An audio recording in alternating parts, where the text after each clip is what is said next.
राजकारणाचा थर किती खाली चालला याचं मूर्तिमंत उदाहरण जे आहे त्याच्यामध्ये ते एक तुम्हाला घालावं लागणार आहे. म्हणजे असतं राजकारण, असतं मतभेद असतात, तत्त्वाचं असावं लागतं, चर्चेने प्रश्न सोडवले पाहिजे. कोणाचं तुम्ही व्यक्तिगत जीवन उद्ध्वस्त करण्यापर्यंत जर राजकारण नेत असाल आणि त्याच्यातून राजकारण साध्य करणार असाल तर हा राजकारणाचा थर या लोकशाहीला घातक आहे. माझं मत असं आहे की हे प्रकरण पुन्हा पुन्हा ज्या पद्धतीनं काढलं जातं आणि त्यातून काही म्हणजे त्यांच्यावर एक दहशत केली जाते त्या कुटुंबावर. याच्यावर मला माहिती आहेत, कुटुंब आम्ही जवळून पाहिलेले आहेत, अत्यंत चुकीच्या पद्धतीनं महाराष्ट्रातला राजकारणाचा स्तर खाली घसरतो आहे, ढासळतो आहे, याचं ते उदाहरण आहे.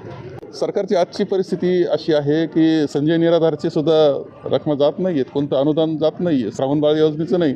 त्या निराधाराची परिस्थिती अशी असते की महिन्याला जे अनुदान येतं ते त्याच्यावर तो महिना काढतो. डोल म्हणायच्या पूर्वी आता संजय निराधार योजना म्हणतो आपण.